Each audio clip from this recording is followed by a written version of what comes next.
the Instructor Podcast with Terry Cook, talking with leaders, innovators, experts and game changers about what drives them.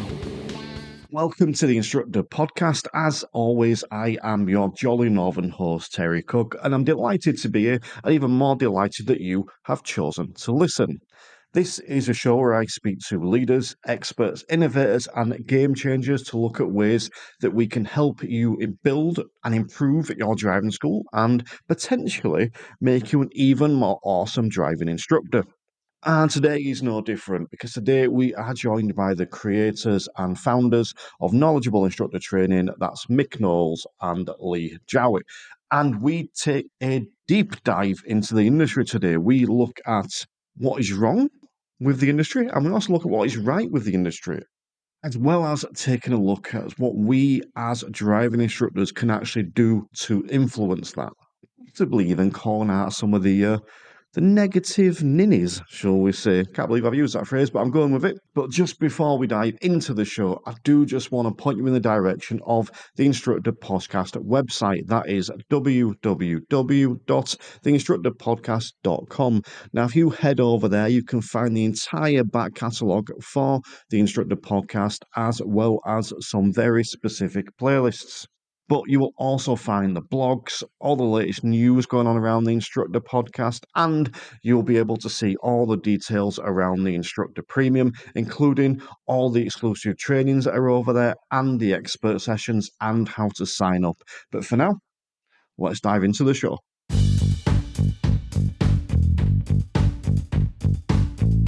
And we're now joined by the founders and the creators of Knowlegablee Instructor Training, and Mick Knowles. How are we doing, Mick? Yeah, good, thank you. How are you, Terry? All the better for seeing your smiley face. and Lee Jowett, how are we doing, Lee? Yeah, I'm good. All the worse for seeing Mick's smiley face. Well, that'll start already. As discussed, I'm going to leave and let you two talk. Terry, can I just say, it's good to have a proper northerner to talk to rather than someone from the other side at Pennines. Well, I must admit with you on, I think that my accent might come out more. I tend to tone it down a little bit, but I might go proper northern now, so we'll see how it goes. But I must admit, whenever I get two guests on, I always have the conundrum of who I introduce first. I don't want to make anyone seem more important, but I'm going for you first, Mick, because you're on my left. So I'm going to go for Lee first with this question then, because the tagline for the show is that I speak to leaders, innovators, experts, and game changers. So which one of those, or ones of those, do you think you fall into, Lee? Leader, expert, innovator, game changer? Oh, that's a difficult question, that, Terry. I think that is a question for someone else to answer. But if I was to go for one that I would most like to be an innovator out of all of those. I think personality-wise, I'm not the most leaderish of leaders. Would I like to be a game changer? Yeah. But mostly, I think in terms of where my strengths lie, looking at things, breaking things down and trying to make new things from the things that I already know. So I would think I'd most like to be an innovator. Good stuff. But I mean, with the kit stuff, do you think that's changing the game a little bit? I'd hope so. I'd like to think so. As I say, it's probably just, the way my mind works, that'd be more for somebody else to turn around and say, than for me to say I'd like to. We'd like to push boundaries. We'd like to, we'd like to be leaders in the industry and lead change. You have many, many thoughts on changes that need to take place and that are necessary. They're not solely based on my ideas. They're based on knowledge and information and research and all sorts of things that go back years and years and years, and changes maybe haven't gone as far as they need to. So yeah, we'd like to game change. We'd like to lead. Personally, of the three, I would just most like to be maybe innovative. So, and then over to you, Mick. Now, I'm aware of the name of your driving school. Leader, expert, innovator, game changer. Where do you put yourself? Well, first of all, Lee, there was actually 4, not 3.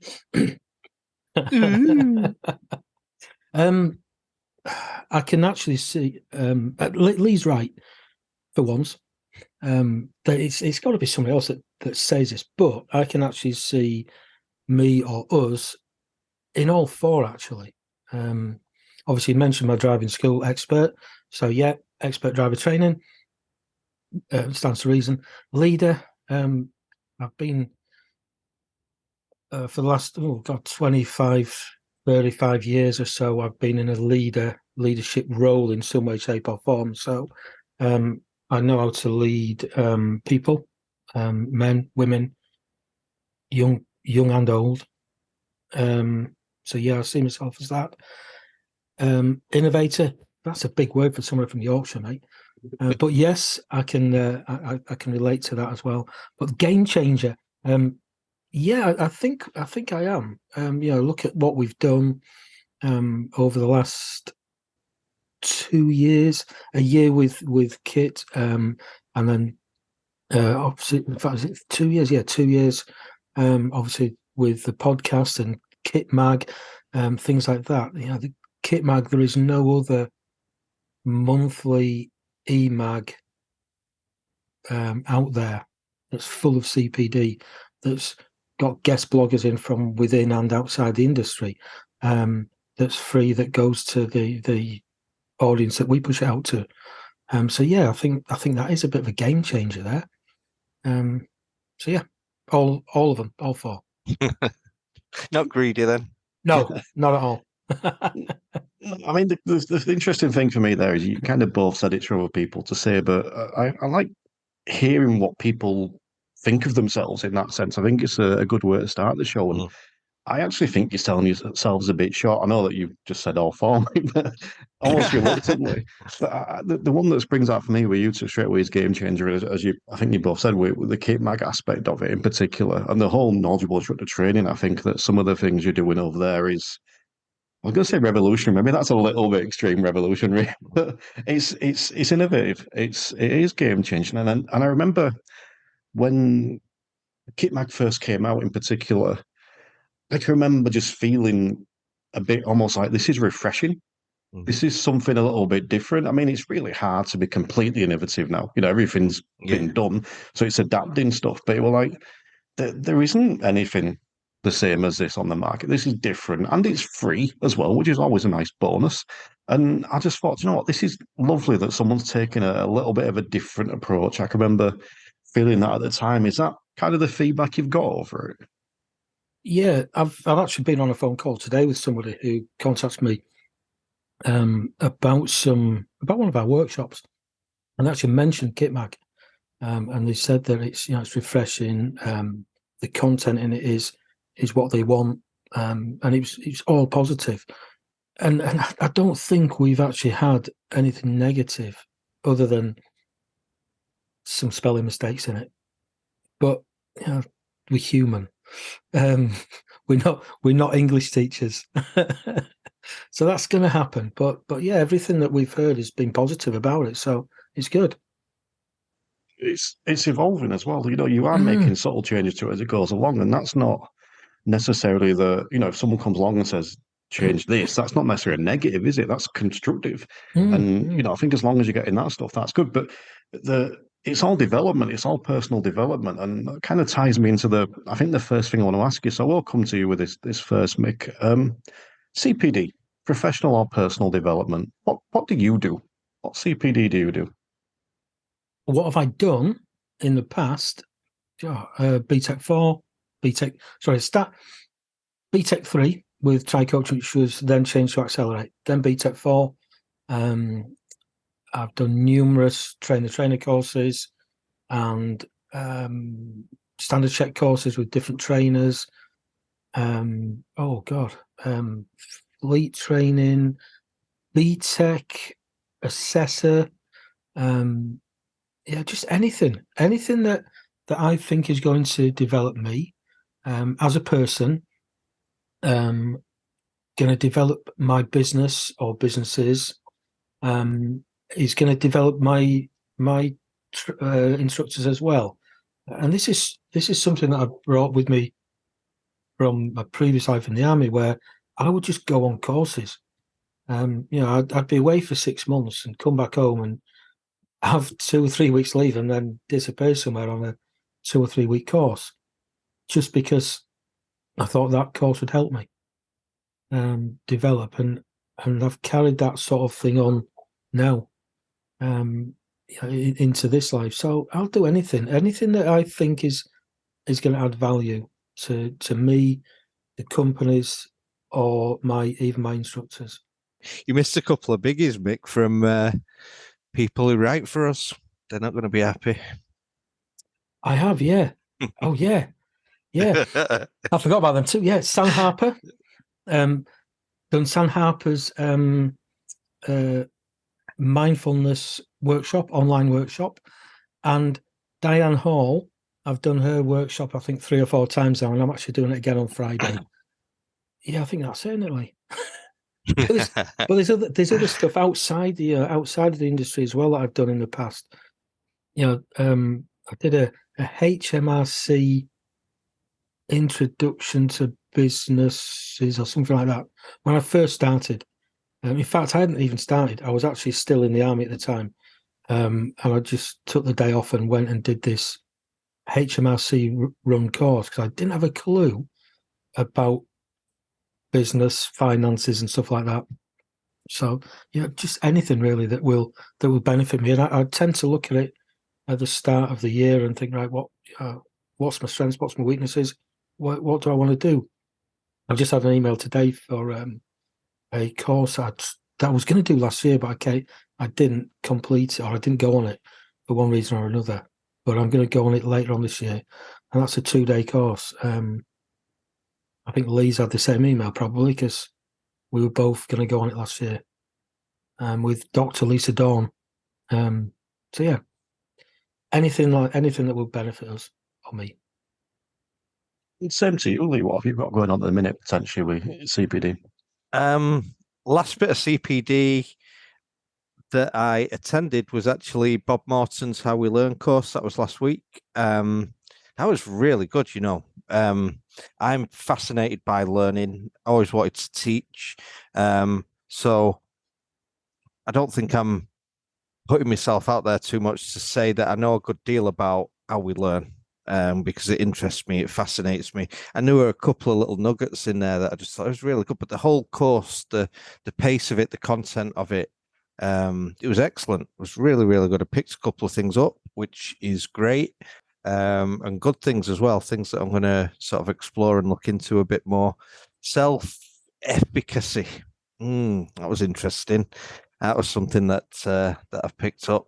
Something that I'm going to look at some more. So yeah, that was excellent. In the main now, the main CPU, the main development that I get at the minute is writing courses, developing courses, from delivering the BTEC for Try Coaching. That was massive, from doing it to delivering it. The knowledge that you gain from that was huge. And then when you put what you know and start to break it down and create new things with the information and knowledge that you've got, that really does. That expands your learning and development. So a lot of the time, my learning doesn't even take place with me going and doing another course from another person, although I'm more than open to always doing that. It takes place when I sit down and sort of put content together. But yeah, Bob's course was really good, really, really good, very beneficial. I mean, that resonates with me on 2 levels because I completely agree about the idea of teaching that skill and that helping. It's like these podcasts, and I'm sure you'll get this, Mick, when you do yours. Learn so much from doing them. We have the privilege of being able to ask the questions we want to ask. So the listeners get to hear the answer, but they might be wanting a different question, and we get to actually ask that question, which is great. And I love Bob. I think there should be a rule on Facebook that whenever a driving instructor asks a question, it should be law that Bob Morton has to answer. Because I think that should be implemented somewhere, but I don't know if we can make it happen. But yeah, Terry, there's one course that Lee's not mentioned that he needs to go on. Time management. I've got that booked, but I've not put it on my diary. So I had it booked last month and I missed it. Well, you were both roughly on time tonight. Okay. Roughly. See, roughly, that's the thing. Well, I'm happy within 5 minutes. Yeah. I must admit, doing this podcast, the only people that ever cancel me are driving instructors. It's never like the external guests. It's driving instructors that cancel me. Yeah, absolutely. But there you go. But yeah, so we're talking a little bit about CPD there, and there is a big gap in the market in terms of CPD at the moment, and both of us provide, I suppose, very different forms of training when it comes to that. But I'm going to come to you first, personally, because I like your. Because I think the industry, in my opinion, at the minute there's a lot of fractured stuff in the industry. It's quite fractured in places. There's a lot of negativity. There's a lot of negativity towards the DVSA. There's a lot of negativity towards training providers. I think there's a hell of a lot of good in the industry as well. There's some awesome people. I'm talking to one of them right now. I won't say which one. But what if you if you took a step back, give me your thoughts on the industry as you sort of look at it as a whole. Oh, so the industry here's a big question. If you were my pupil, I'd ask you if you could be a bit more specific. So should I ask you if you can be a bit more specific, or should I try and answer that huge question? I want the general thoughts. What stands out for you? I think that's what I'm after. What stands out for you when you look at our industry now? Is it overtly positive? Are you seeing more negativity than usual? Kind of what's your overall feeling of it? So my overall feeling at the minute is, unfortunately, largely one of negativity. I think there are some that are taking. I mean, Mick wrote his article in Kit Mag this month was all about seizing the moment, and there's opportunities out there at all levels, from being a newly qualified driving instructor. You maybe don't need a franchise now. You maybe have that opportunity to, you'll never get a better opportunity to just start your own company straight off the bat, so there's an opportunity, seize it, be positive with it. Test waiting times, yes, there's an issue with test waiting times, but I suppose it depends how you look at it, and can you use it to your advantage and, seize the moment, be positive. We're seeing opportunities at the minute for us to develop, and there's plans that we've got in place that actually predate but are needing to be completed. But we're getting asked questions about things that we're already developing, which tells us, the opportunities are there. So on one hand, it's quite negative at the minute. I just feel the overall atmosphere within the industry. People are getting tired of the waiting times, and it's not just learner tests, it's part 2s and part 3s for PDIs. That's all starting to weigh down on people. I think, and it might be, I don't know what you're going to ask us about later, but there might be more opportunities to talk about this later. But certainly within my area, there's negativity from ADI examiners, and that's weighing down on people. And I'm hearing lots and lots of stories and people that are sad or fearful because of experiences that they're having on part 3s and standards checks, and that's increasing negativity and worry and fear. So on one hand, there's a hell of a lot of opportunities for people, and on the other hand, there's just a hell of a lot of worry and frustration. I mean, let's speak about that now for a second. You mentioned sort of the negativity towards examiners in your area. What's have you got an example for us? What are you meaning there? In general, like in all walks of life, you have different personalities and characters. But within my own area, it just seems like the atmosphere with the ADI examiners in my area is very much to talk down, very much to put people on the back foot before they've even got in the vehicle and started moving, to make suggestions really that throw people off And it's a regular, we're hearing the same thing repeatedly over and over and over. And, sadly, it's not just one ADI examiner. And I do think there's issues anyway, even beyond that, within ADI examiners' ability to assess a lesson to even fulfills all elements of their own syllabus of the standards. Certainly, because it is within their syllabus. Unit 1 of their syllabus is all about level 4 of the GDE matrix. It just seems that they're not capable of, or in many cases, because I can't do a sweeping generalization across the board, but in many cases, they're not capable of assessing what's required to affect level 4 of the GDE matrix, the third column. I mean, if you didn't laugh, you'd cry. But how do you go from all of that research that dates back to the early 90s? The GDE predates when it was created to 1980, updated in 1996, formulated in 1999. 2023, the majority of driving instructors aren't aware of what it is and why it is. Then DVSA say, yes, okay, we'll go with that. We'll change the way we teach. And yes, we recognize the importance. We'll put it into the syllabus, the need to educate people that the thoughts and feelings will impact on what they do. That's unit 1 now of their syllabus. And we'll change what we're trying to assess by making sure that the pupil evaluates the third column of the GDE matrix. And then we'll tell you to keep the wheels moving. If you didn't laugh, you'd cry. How do you do that? What sort of organization goes, let's do all of these things that require time at the side of the road, and then say, but we only want to see 40 minutes and we want the wheels to be moving?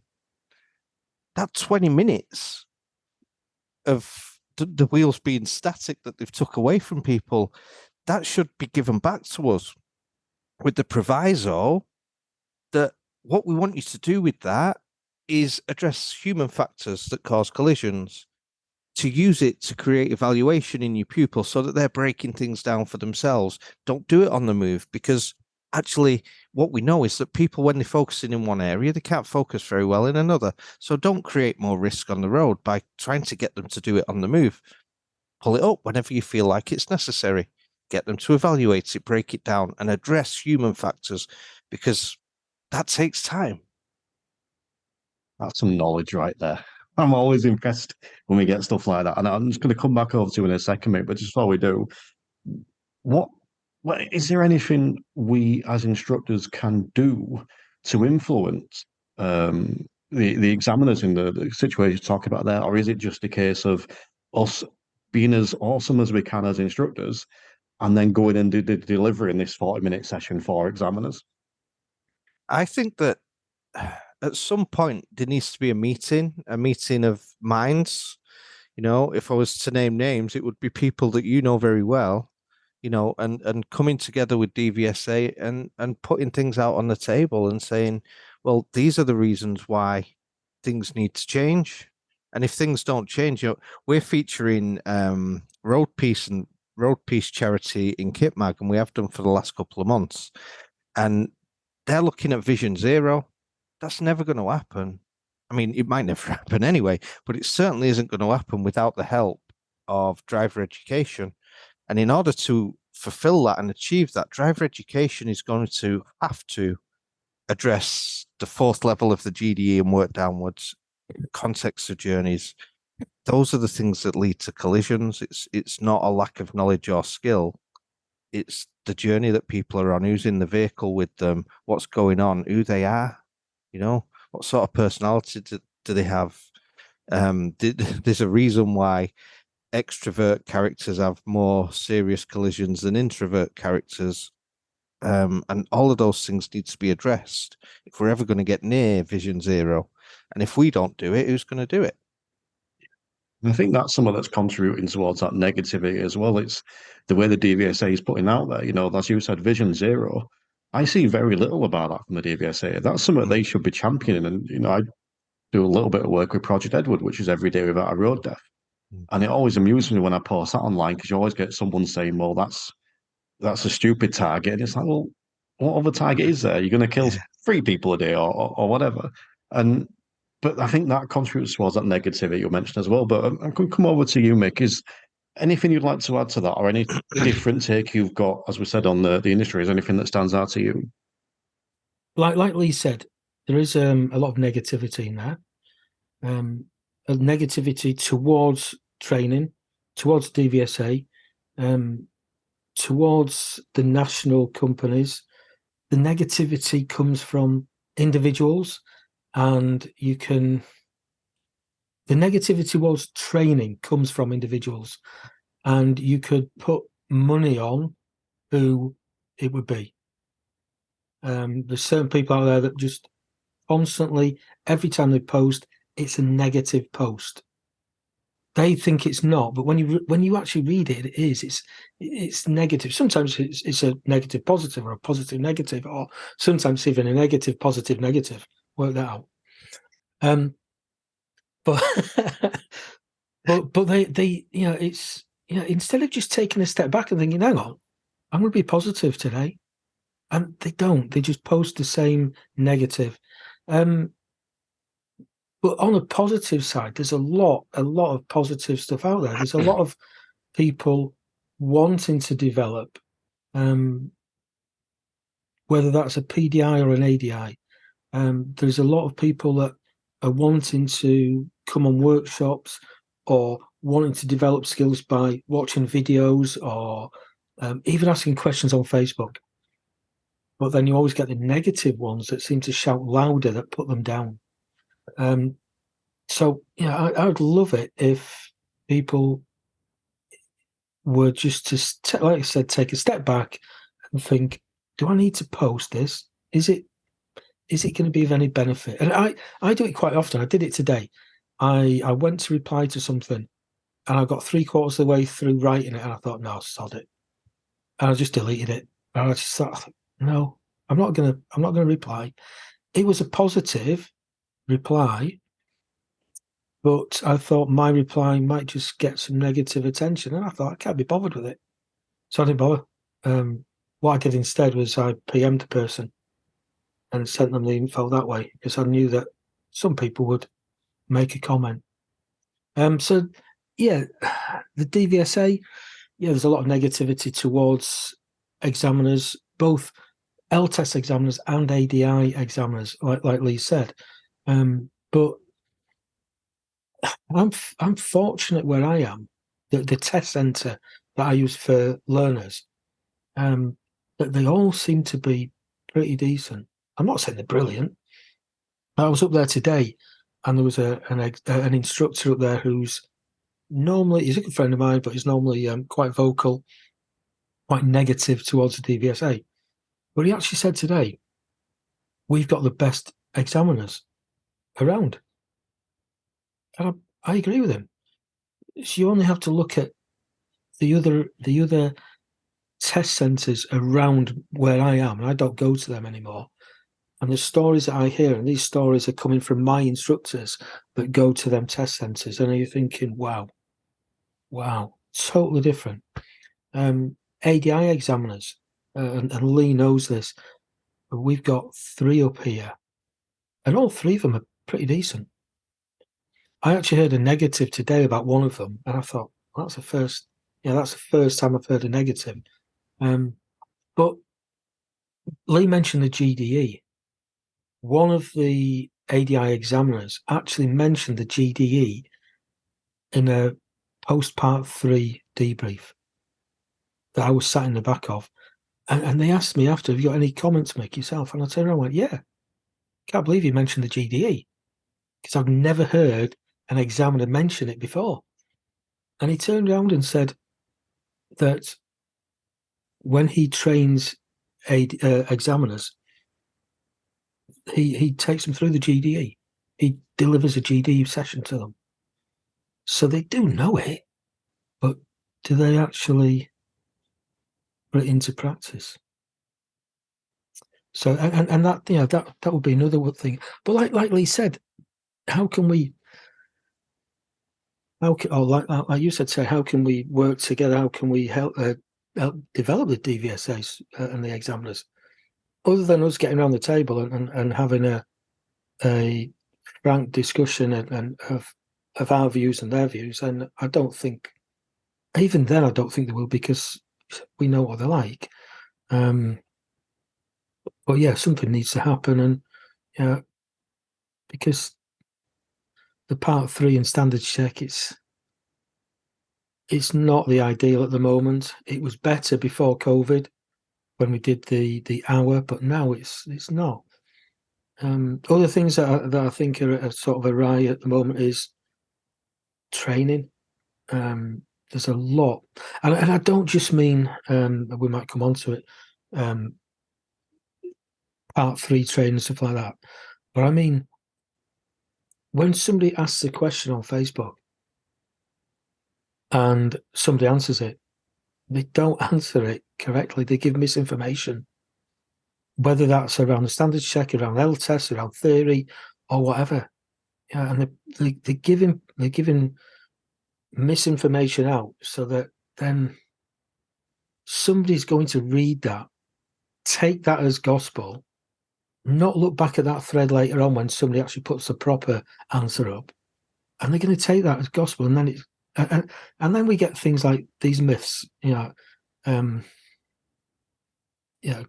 to tell the examiner that, sorry, got to tell the learner on a Part 3 that I've got jewels and I'll use them.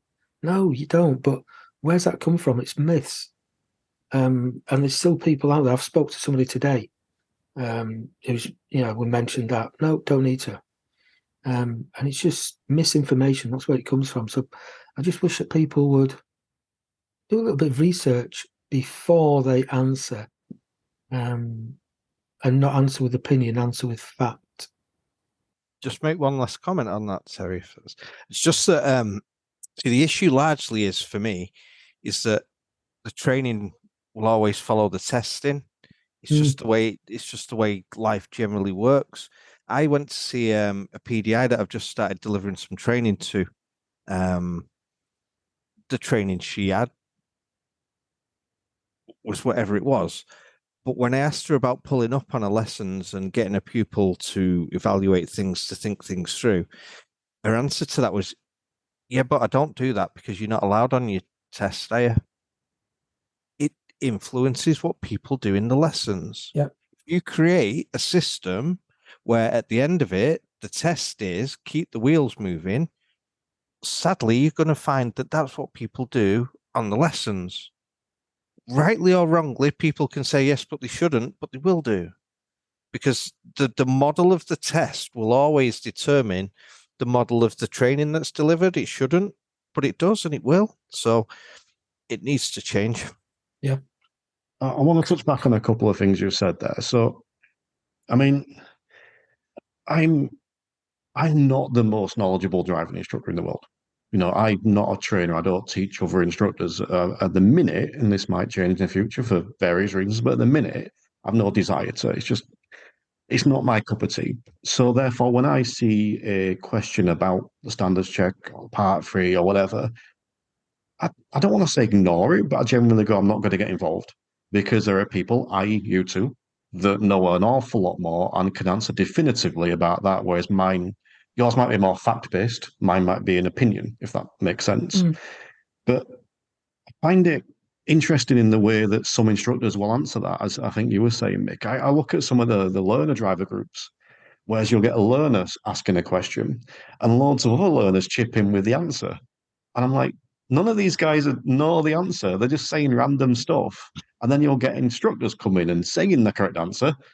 And then the learners argue with the instructors. Yeah. And then I look at the instructor groups and it's exactly the same thing.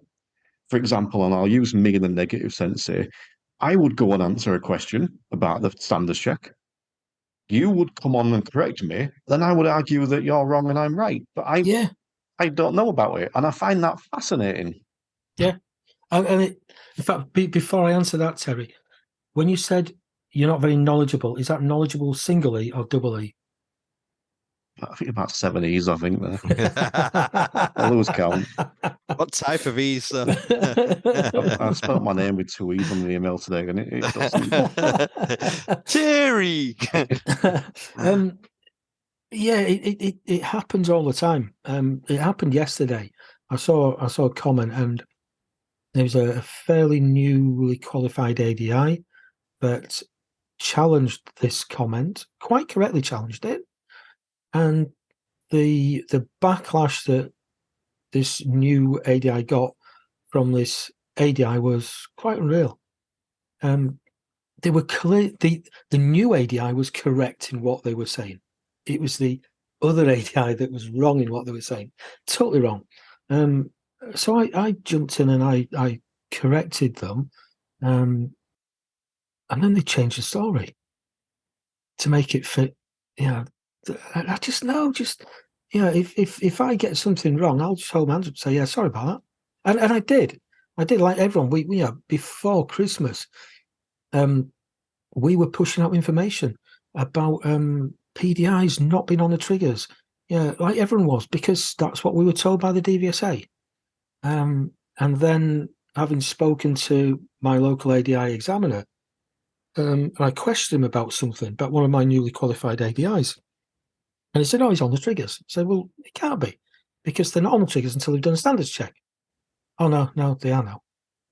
So with that, I didn't say anything straight away. I just told a select few people, dropped it into the ADI and JC. They went on to NASP, and NASP took it up with the DVSA. Then it came back that, yeah, it's correct. But it took about 2 months for that information to come back from the DVSA. And in that 2 months, I was seeing loads and loads of posts about this, and I was just either not saying anything or being as careful as I could without giving wrong information out, because I knew what the correct information was, but it wasn't official until we got it from the DVSA. And then as soon as it was, then I could release that. But I held my hands up and said, I'm sorry, we've given wrong information out. This is now the correct information. And somebody even questioned me over the weekend about that information. When I put it up on a post, said, no, that's not right. It is. Check your emails from the DVSA or ADI and JC, or whoever you're with, and it's in there. We spoke about it, didn't we? About that. Yeah. And I was away at the time, at the weekend, so I didn't have I didn't have access to the email, so I couldn't screenshot it and send it to them and say, look, I'm right. I just said, look, go and check it out. So DVSA did such a great job of keeping everyone informed that obviously. I'm glad I've got to touch on this now. They came on the podcast twice last year, Graham O'Brien and Amanda Lane, I think it was, and they were awesome, both of them. I thought that everything I asked them, they answered as honestly as they could. I think I'll phrase it like that, and got on really well. Got a kind of chat behind the scenes afterwards as well, which is always nice. But I'm getting the blank stare from them at the minute. And I've said this a couple of times jokingly on podcasts recently, but I've been a lot more critical of them recently. I think last year I was very much giving them the benefit of the doubt. But this year it's a bit like, no, hold on, you've had a lot of time now. Back on August, when Graham O'Brien came on in August, he specifically stated on the show that waiting times would be below 10 weeks by February. And they're nowhere near. And February which year? Well, he did specifically say this year, but maybe he got it wrong. That communication seems to have dried up a little bit. They were quite forthcoming at that time, not just with me, but with a few different things, and it does seem to have dried up a little bit. And I don't know as to why. Maybe it is simply that things are going wrong, and they don't want to, be open about that. But I want to touch back on the examiners as well, because I think this is where I would actually put a suggestion forward that we could have an element of influence, because we were speaking about the examiners' arts are great and some that are good. And I think that ties in with the negativity and positivity, because I always think back to when I was on the pink license. This is like 6, 7 years ago. And I think it was like my third or fourth ever driving test, and she failed. I can't remember exactly what she'd done. I think she was doing reversing around the corner and she forgot to turn, so just literally reversed past the junction. Um, and there was something around that failed her. But afterwards, the examiner he gets that car and he says, "Can I have a word?" So again, I'm on my pink license. I'm thinking I'm going to get my head kicked in about something. He goes, "I just want to say, if that's how we teach them to drive, you'll be fine." He says she hadn't failed because she's no good. She failed because she made this little mistake. She's clearly doing a good. And I thought, how nice is it that he's taken time to do that? So I filed off an email. I think I sent it to the local test centre manager, and I've done that a few times since. I was down in Bristol. Uh, Long story, but a random test in Bristol in December, and it was the most friendly test I've ever been to. It were just absolutely pleasant and lovely. And again, I did the same there. And I think that one of the things that we can do, because you mentioned this, Mick, that a lot of the time the positive people, they're a bit more quiet. And I think it's because they just kind of go along with their lives. They don't worry about the stuff as much, go along with their lives. Whereas the negative people feel that urge to complain. And I think that if you've got a bunch of positive people, i.e. us three, there's no three more cheerful people in the industry, we can celebrate that stuff a bit more. We can, whether it's, sending emails off to when examiners done a particularly good job, like the one you mentioned, Mick, or whether it's, as you did recently, Lee, and you've done it on today's show, talking about the course with Bob Morton. Whatever it is, I think when we see that stuff that we think is a bit above normal, I think if we're more positive about that, I think the kind of the way I'd look at that as well, the last thing on that is, if you're a test center manager and you've got, let's just say, just to use a figure of 10 examiners, and you've got 5 that are regularly getting really positive feedback and 5 that get no feedback, that's probably more telling than getting a couple of bad reports now and again. So do you think that could be some of the work, just by maybe the people being a bit more championing of others? Yeah, definitely. And it's not just examiners, us championing examiners, it's us championing other trainers, ADIs, PDIs, and you see it all the time, where it even goes back to championing the learners when they pass. But then you get people, "Oh, why are you doing that?" And that just gives them that boost. That person might need that little boost.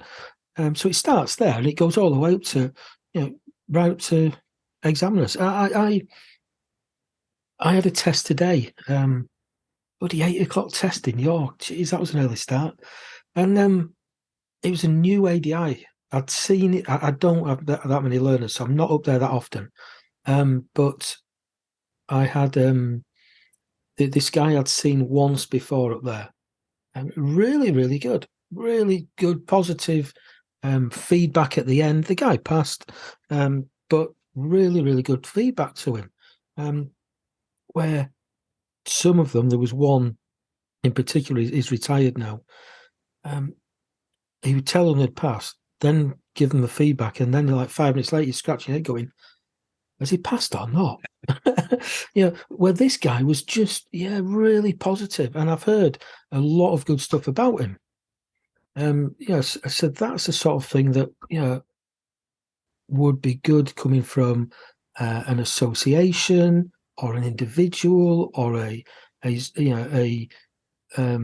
owner of a multi-car school like myself or something like that, sending that email into them and saying this guy on test was great, because I'm sure that all they get is the negative complaint emails, which I have done. I'll hold my hands up. I've complained quite rightly as well, and I won. Well, I say won. It didn't. Things changed, shall we say, after I did it. And yeah, but how many positive emails do they get, or is it just that thankless task? Interesting you said that about the examiner. I'll mention this briefly. Thinking back to my standards check, She said, "On this occasion, you haven't failed." I'm like, you can't say that to me. I just heard the word fail, and she gave me all this feedback, and I went, "Hold on, have I passed?" And she went, "Yeah, I said that." I'm like, "No, you didn't. You said I hadn't failed. I just heard fail." It's unsuccessful, not fail. Yeah. Oh, someone could do with telling me. What sort of way to word that is that? It's laced in negativity. Yeah. Yeah. On this Yeah. occasion, you haven't failed. It was bonkers. Do you want the good news or the bad news? Incredible statement. Yeah. I'm Yeah. going to put the video out with Lee's expression to me saying that, because at first it was humour, then it was disgust. Yeah. We will be back in just a moment with more from both Mick and Lee, but just before we do, I'm just taking a moment to give a shout out to the latest sign-ups to the Instructor Premium, and they are Martin Cowell, Emma Cockayne, Laura Johnson, Fiona McMeeking, Mrs. Caroline Powells, Michael Anning, Rob Hodd, Rob Dodd, and Mark Deemer.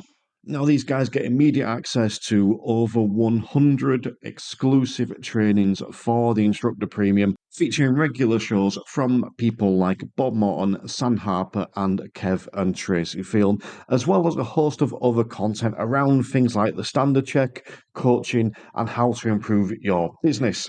Now, there are two different tiers that you can sign up to, and the best way to do that is to head to www.theinstructorpodcast.com. But if you would like to find out more about what's coming up, hang about to the end of the show and I will tell you more about what you can get on the Instructor Premium. But for now, let's get stuck back into this episode. All right, I want to move over. I want to move on to Kitmag now, or the Knowledgeable Instructor Training, should we say. So I'm going to come to you for this one firstly, because I'm going to ask another broad question because I know you're a fan of them. Tell me about Knowledgeable Instructor Training. What is it specifically that you want to know, Terry? Things about Knowledgeable Instructor Training. Tell me 3 of them. 3 things about Knowledgeable Instructor Training. First thing, we haven't spelt it wrong. That's mine. You stole my thunder. It's a play on our names. Mick Knowles and Lee Jowett makes up Knowledgeable. Second of all, we provide CPD up and down the country to ADIs. We provide standards check workshops to ADIs and PDIs. We provide online courses, and we've got in the pipeline new courses that are coming to the fore that give us a more complete package. We have some online stuff also that we've got currently on Test Buddy. So we have the online workshop on Test Buddy, but we've also got things in the pipeline that will be completed in the next month, 2 months, that will give us a more complete package for people to sort of look at and to take up and to help them with standards checks, client-centered learning mainly. Mostly our stuff is about, it's more than standards check. It's, you know, it's about teaching and learning. It's about how people learn. It's about developing instructors' toolkits, hence the name. But in doing so, the thought process being that it gives them a better chance of being successful on a standards check or part 3. Sadly, in the industry, you have to call something a standards check workshop because it'll sell. I like to think that our workshop is considerably more than what to do on a standards check, because I know that it is. I know the content of it. But in order to sell it in en masse, you know, it is a standards check workshop because it addresses the standards check and it helps people to understand what they need to do. But it gives them a lot more than that also. I'm going to say that's 3 things. I think you've answered more, and you've answered my next 2 questions as well, so that's good. Just on that, actually, with the standards check thing, just out of curiosity, Mick, I wonder if you notice this with yours, because I notice that if I have any episodes that have the word standard check in the title, they always do better downloads. I just wonder if you'd notice that. Yes. Yeah. Yeah. And like Lee said, it's because it's like newspapers. Newspapers sell with bad press. That's what sells newspapers. Courses for driving instructors sell on standards check. Podcasts sell on standards check. As soon as you put that word in there, it will sell. But that question that you asked Lee is just more proof that Lee can't count, because that was definitely more than 3. He's left me with nothing now. The thing I was going to ask you is what makes it different? I mean, there's a lot of training. What's the word I'm looking for? Organizations, if you like, in the industry. We've just obviously lost a big one. But I know I spoke to you last year. I came on your podcast to talk about Kit Magazine. I pretended to be a semi-decent host again. And I think I asked you back then, and I'm keen to see if anything's changed. What makes Kit different? Well, I think every course and every trainer, presenter is different. Some people will resonate with, some won't with others. But for us, what's different is, like Lee said, it's not just a standards check course. This is the 17 competencies. This is what to say. And I'm not saying everyone's is like that. But ours isn't like that at all. We go through the 17 competencies, but we take it into much more detail. We go just into a lot more detail in general in how you can deliver your training sessions. Doesn't have to be standards check. And when I say standards check, I also mean part 3, because we all often get inquiries about, I'm a PDI, and do you do any part 3 training? Yeah, the standards check. Oh no, that's not part 3. Yeah, it is. It's part 3 and standards check is the same thing. So that's one thing that that we go into a lot more in depth than others, other courses. One of the other big differences is 2 of us, so it's not the same person talking all the time. We switch over. Lee'll do a little bit, then I'll do a little bit, but we play off each other as well. It's fun. It's tiring. We finish, especially when we're doing two workshops. Well, it's tiring for me because I have to drive. Because otherwise, that's tiring for me.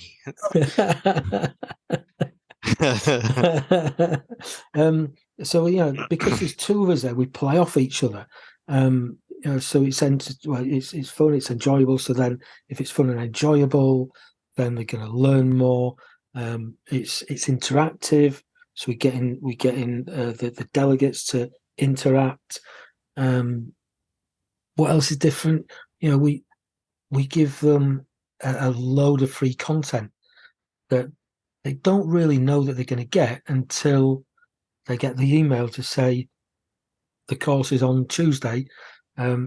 Here's a link to download Meet the Standards. So they get that. They get the workbooks. They get access to us post course, so they can run through the standards check or part 3 with us in the build up to it. So they get a lot more than just a standards check course. Lee's waving at us. I just got one thing that I'd add to all of that, in terms of what might be different between ours and some of the others, maybe all of the others. I don't know, because I've not attended all of the others. But we really challenge people to change what they do and the way they think. We challenge them with statistics and research at the start. We help them to understand the benefits. We help them to understand the research that supports the benefits of client-centered learning. And we tie it all up in the end by helping them to understand theories that Mick's younger brother wrote Malcolm Knowles all the way back in the 1950s about how people learn and how it ties in with client-centered learning and how we always used to teach people and how that doesn't tie in with the way our age demographic learns and should be taught. So, yeah, I would say that we really do challenge their beliefs. We really do, try and hammer home how important it is so that they don't just do this for the standards check. They take these changes on board and actually change their own beliefs in the way they should be teaching. And when you look at that, and then you look at the other things like KitMag, that's very similar. The blogs that the bloggers are putting out there are challenging. They're going to challenge their beliefs. You just need to look at Julia Malkin, Dr. Julia Malkin MBE, her blogs. Okay, San Harper's, Diane Hall's, just them three alone, they're challenging. No, not Lee's.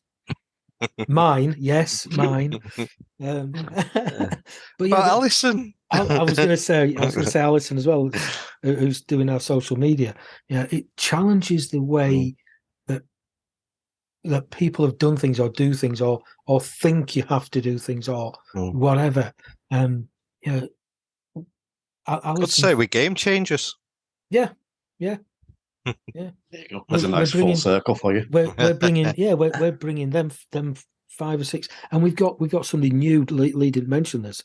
We've got somebody new coming in on the next one that's released at the end of May.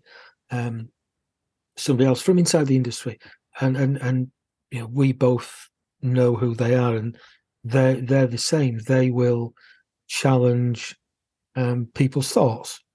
So KitMag, Knowledgeable, the podcast, everything that we do challenges and tries to change people's thoughts and feelings and beliefs.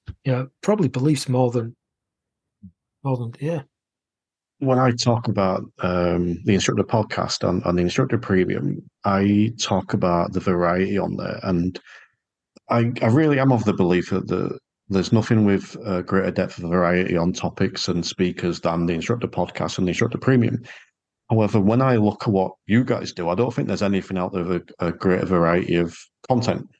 As you mentioned, the newsletter, the podcast, the courses. I know you've got the online courses coming out. All this kind of stuff. It's like you're covering all bases. Was that an intention, or was that just something that sort of a happy accident? A bit of both, really. It was an intention to start with. To start with, we were just going to do, or the initial goal. Initially, it was just let's start doing standard check courses, as we call them, standard check, and then we had an idea, and then we had another idea, and then we had another idea, and all this was sort of before launch day. We got together in September 21, and we launched in April 22. So by the time we launched, we had quite an idea of what we wanted to do. Even going back to September, we had a list. September 21, we had a list of what we could do, but we'd added more to it by the time we launched. You just have to look at KitMag. That was an idea in about March. It was like, yeah, let's do it. Right, we've got 4 weeks. Shit. And then we then brought the podcast, rebranded it and brought that on there, and then since then it's like when we went up to Aberdeen last month to do one of our workshops, and on the way up there we were talking about where we can go on the next sort of 3 to 4 months of workshops, where we can deliver it, and what other workshops we can do and how we can do it, and videos and all this lot. And we also spoke about Alison Harper coming on and doing our social media. I then phoned Alison on the way up there with a conversation on the road up there. By the Monday, we'd we'd take Alison on. We'd set her going straight away. She normally takes a couple of weeks to get from sorted. We're like, no, start now. And we'd started to bring in some of the things that we'd spoke about on the way up there. So yeah, it's just it's a little bit like what Lee said about my blog this month. Seize the moment. So we have an idea, and generally it starts with either me or Lee phoning the other one and saying, "I've got an idea," and the next words are, "Oh shit, what are we doing next?" I must admit, I'm a little bit guilty of that sometimes. I'll have an idea, and then next thing I know, I'm doing it. I'm like, oh, fuck, I've got to do this now. Oh, why am I, Yeah. And Terry, can I just ask you then, when you do that, do you know when you start how you're actually going to do it? Sometimes. Or do you work it out as you go? It's a bit of both. I think it depends on the thing. A lot of times it is just, I mean, this podcast is a good example. I'm going to record a podcast for driving instructors. Let's start. And then I recorded the first one with Bob. I'm like, okay, how can I make that better? And then it evolves from there. Yeah. But I think it depends, if there's something that I've got an idea of, but I haven't got time to do, then that's when more planning will come in. But yes, often throw yourself into it and see what happens. Yeah, because you'll work it out. If you truly want to do it, you will work it out. You'll work out how to do it, and it might not be perfect the first time, it might not be perfect the 10th time, but it'll get better and better and better. And if you look on the flip side of that, if you don't try it, then you're never gonna do it, and you're not gonna gain from it. There's too many people, not just in this industry, but in the world, that'll just sit there and go, "Oh, I'll do it tomorrow. I'll do it tomorrow. Do it next week." Yeah, there's one side. Yeah. Well, I mean, I don't mean to bring it back to the negativity stuff again, but going back to the online stuff, you see it there. Someone will put something up. I'm doing this thing, or this isn't, or whatever it is, and people will come on and complaining. See, instructors should start a union. Why doesn't the ADINJC or the DIA do this? But what they're not doing, A, they're not making any counter suggestions, and B, when they do make counter suggestions, they don't actually do anything about it. They make the suggestion and expect everyone else to go, "Oh yes, let's do it." Whereas you look at, we'll use you two as example, you wanted to make a change to the industry, and so therefore you did. And, I see some of the hard work that goes on behind the scenes right through talking to you, but there's even more than that. But I think people, as you said, sometimes there's a fear of doing it, and other times there is an unwillingness to do the hard work. Yeah. And I also think sometimes people don't want it enough. It's like you look at the thing of, a silly example, but losing weight. Generally, if you don't lose weight, you don't want to lose weight enough. If you wanted to lose weight, you would lose weight. And there's exceptions to that, obviously, but stereotypically, if you like, and that would apply to anything. And but again, you flip it around and look at the positive. Well, for every 10 people or every 100 people that are moaning and bleating and whining and bitching, you've got the people like yourselves are actually going out there and doing it. And that, in a weird way, makes your life easier because you've got less competition. But just going back to what you were saying before, Lee, because I'm intrigued, and you may not be able to answer this, but you were saying before about things we've got coming up in the pipeline. Is there anything you can tell us that's coming up? Or I'd have to kill you if I told you. Well, I'll ask Leland. Oh, how much can we tell you? That's it's enough. Going to be by then. No, it's going to be more than one day. It's going to be a little bit different to being purely classroom based, and it's going to give people a more holistic kind of training model of training. It's going to allow us to provide a more holistic training environment suited to the industry that we're in, and it's going to limit the amount of people that we can train at one time. Might be difficult to guess where that's going, but yeah, that's where we're going next. Things that that I would mention just to answer a few things that actually you asked Mick, but yeah, holistic. We talked when we got together in that September. We talked about, I think our ideal would actually be ultimately to get to a point where we're a one-stop kind of shop. We've got everything for a PDI, including business management, everything that they need for their pupils, including things like nerves and anxiety training, mindfulness, etc., up to ADIs and ADI trainers. I look at, as an example, Try Coaching. We were at the conference in 2 weeks ago. April, and nearly half of the speakers, presenters, and people that were involved at some point had been part of Try Coaching, and maybe that's the ultimate, to look at that and go, can you imagine going to a conference where half the people actually speaking to ADIs from up and down the country are people that you've provided training to? What a testament to that company that was. You think, current situation aside, do you think that's a good thing? Or do you think that potentially getting that number of people from one company is reducing the variety a little bit? I wouldn't disagree with you. I think there's this space for variety, space for more variety. But that's, you've talked about people going and doing something about it.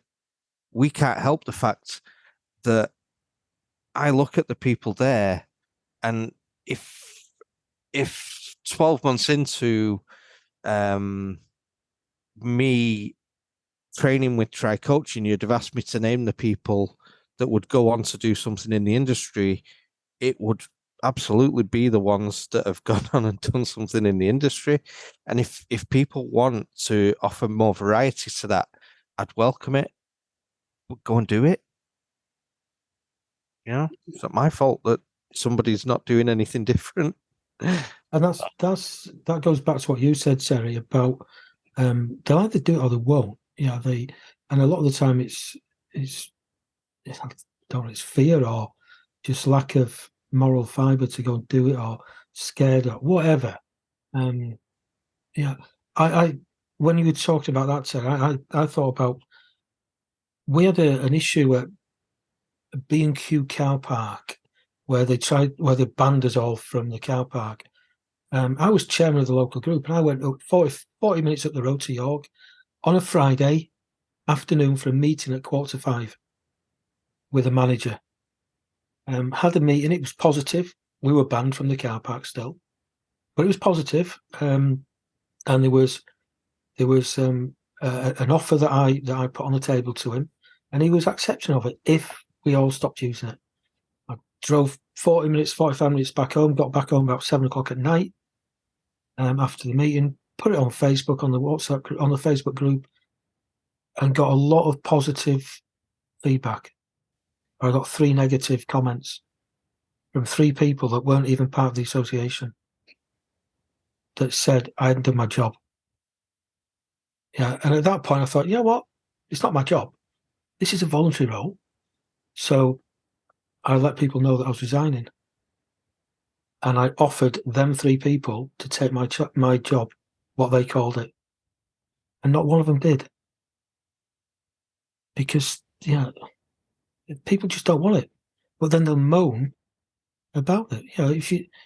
If you're going to moan, then stand up and do something about it. Like we've said this already tonight. Don't moan and not do anything about it and expect it to change. You want it to change, you get up and do something. Make it change. You be that game changer. It does amuse me. No, I like the rant, and it amuses me. My favourite one is always when people complain about the associations, and they're not perfect. There's stuff we can complain about, but I think that you start your own association and put the work in for 20 years so that you've got 20,000 members. And I guarantee you, if you go to the DVSA with 20,000 members, they'll listen to you. but no one's willing to put the work in for 10, 15, 20 years. The success you're having now hasn't come because of what's happened over the last year. It's what you've done over the last 10, 15, 20. It's all those skills. You're going, I'm not sure what you did previously, but you mentioned Mick, obviously you were in the army. You've taken stuff from that into what you do now. And it's people look at an element of success and assume that it's happened overnight or it's all right for them. I had that recently for me. It's all right for you because you run a podcast. I'm like, that takes me 10 hours a week to do what I do.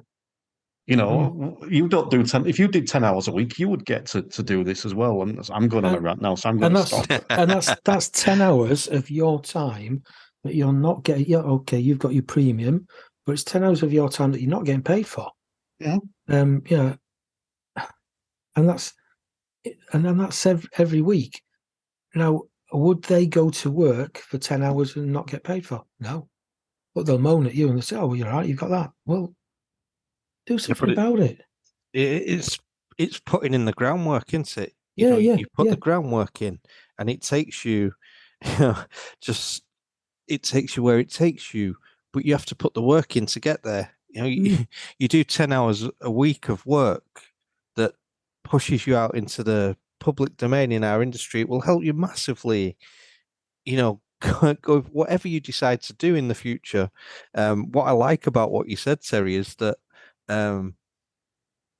similar to me, and I know Mick is the same, is that we just never jumped into anything that we weren't ready to be able to jump into.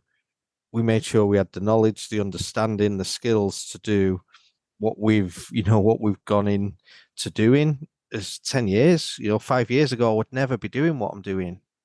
Even though I had some knowledge that maybe other people didn't have, I wasn't at the point where I could use it and create my own things with it. It's the work you put in, and it's the time that you spend that gets you ultimately where you want to get to. And some people, and this is absolutely fine, but some people aren't interested in doing that. Some people have no wish to do anything more than what they're doing. It's absolutely fine. But then there's other people who, and I get it's about them. It's not about us. It's not about you. But they want to take a swipe, and that's about them. But it takes a lot of work. It's 10 hours a week over what you're on now 3 years. 2.5. Yeah. Yeah, it's a lot of work, isn't it? It's a lot of work to put in, but it gets you where you want to get to. It is, but it's why we do it. It's why I do the podcast. It's why you do the podcast. It's why you do Kit Mag. It's to help people that maybe don't have some of the privileges, that don't have maybe the expertise, don't have the time, the ability, the whatever the word I'm looking for is, that they can go and get these awesome free resources and then decide what they do next. Maybe they're not in a position where they can go and invest in themselves financially, but they can go and take all this stuff, start work, so that when they are in a position to invest financially, they can look at Kit Mag and go, "Do you know what? They're the guys I want to come to and invest my money in," or Terry, or whatever it is. That's why we do it. And I think that I don't get an awful lot of criticism, but to get criticism for that, I think is ridiculous. But either way, let's move on from the negative stuff. Let's finish up, because I like to finish up on the friendly question. Driving song. What is the ultimate driving song? Who's going to give me their ultimate driving song to go on the Instructor Podcast Spotify playlist? Bat Out of Hell. Hell. Oh, that's cheered me up. It's a cracking song. Only because you drive like one. I was waiting for it. He was just a bit delayed answering, wasn't he? I was waiting for the pause. I thought yours would be something from S Club 7, Terry. I went on another podcast once, the Crazy X Club it was called, and we had to give our breakup song, if you like. That was it, and I chose "Reach" by S Club 7, and she squealed like I'd never heard anyone squeal before. I wish I could make women. No, I'm not going to do that joke. Edit, Mark, for edit. I didn't mind if it's a nice summer's day, and it goes back to when I was a kid though, and being on holiday. It was out about it was about 1984, but Kate Bush running up that hill. I love the atmosphere of that song. And if it's a nice evening and driving, Mick's shaking his head. It's a great song. I've run up too many hills. So You've got bad memories. It's not provoked the same reaction from me that Bad Anna held in, but we'll leave that there. All right. Do you want to tell people where they can find you? Where's the best place to reach you and where they can find you? Yeah, our website, www.adikit.co.uk. If you go on there, you can find all our courses, or you can contact us via Knowledgeable Instructor Training on Facebook, Mick Knowles on Facebook, or Lee Jowett on Facebook. Yeah, that's or email mick@adikit.co.uk or lee@adikit.co.uk. So for anyone listening, you will find those links in the show notes and in the transcription when I eventually get onto that. I'm behind with them already. Or there's Lee's number, 0898.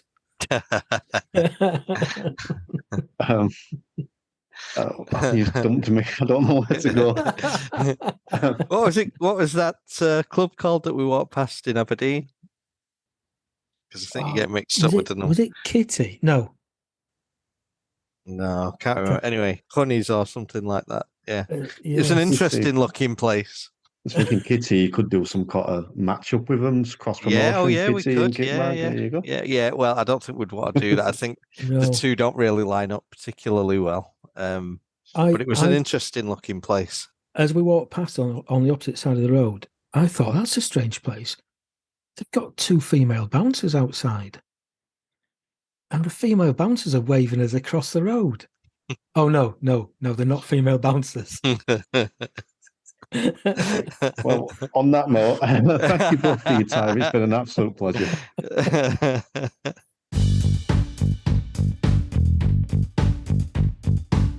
So big thank you to both Mick and Lee there. Really enjoyable episode. And as you heard during the show, I really like what they're doing. I do think they're bringing a fresh approach. I do think they're bringing something different. It is difficult to be completely innovative. I can't say that word. It is difficult to be completely that word in today's day and age, but they are definitely creating something a bit fresh. If you want to sign up, you can go to the show notes and check out the links over there. I do just want to tell you a little bit more about the Instructor Premium. So basically, there are two tiers. You have got the £10 tier and the £22 tier, and each of those you would pay that as a monthly fee. If you sign up to the £10 tier, you will get access immediately to over 100 exclusive trainings. Now, there are regular shows with Bob Morton, Harper, and Kev Tracey Field. And there are regular shows with some experts from outside of the industry in Robin Bates and Nick Oakes. There's also a host of other trainings there from guest speakers and from myself that cover a range of topics from the standards check and coaching to mental health and building a better driving school business. There's also some fun stuff, some little different things over there. So we do things like the Green Room Extra, where Chris Spencer will ask me a random question. And one of my favourite ones was, which fictional TV character would make the best driving instructor? And also by signing up, you get to help contribute towards the running of the show by choosing the direction the show goes in. And you get all that for £10 a month, as well as 5 exclusive discounts. Bob Morton will give you a £10 a month discount on his client-centered learning. Harper will give you a discount on a Guild of Mindful Drivers training course. Lee Sperry will give you 50% discount on his coaching sessions. Robin Bates over at Coaching for Geeks Turbo will give you a discount over there, and Go Roadie also offer you a discount on their diary management app. All that for just £10 a month.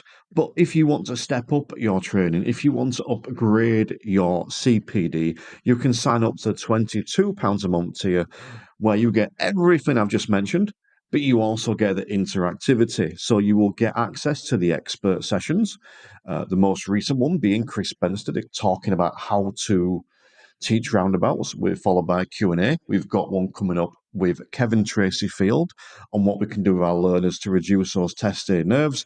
After that, We've got driver head bookkeeping coming on to talk about tax, and we've got Ray Seagrave coming to talk about rapport.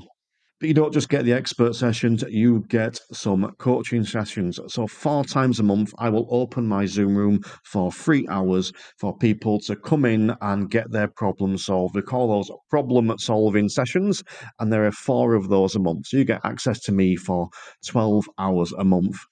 And you also get the opportunity to watch and join in with some of the shows being recorded live. The green room is often recorded with people watching and people joining in, as are one of my favourite shows at the minute, the episode dissection, where my members vote on one of their favourite episodes and then we dissect it, often with the guest from that episode. And all that for just £22 a month. And I am going to drop in one last thing and just mention that you do not have to stay signed up forever. It may be that you join up for 3 months, get what you can out of it for 3 months, disappear for a couple, and then come back again. You're more than welcome to do that. But that stuff is there for you to dip into and take action on whenever necessary. And as I mentioned, the best place to sign up and or find out more is www.theinstructorpodcast.com. I'm going to leave it there. So thank you for listening. Hope you've enjoyed today's show. And remember, if you're not enjoying your lessons, you're doing them wrong. The Instructor Podcast with Terry Cook, talking with leaders, innovators, experts and game changers about what drives them.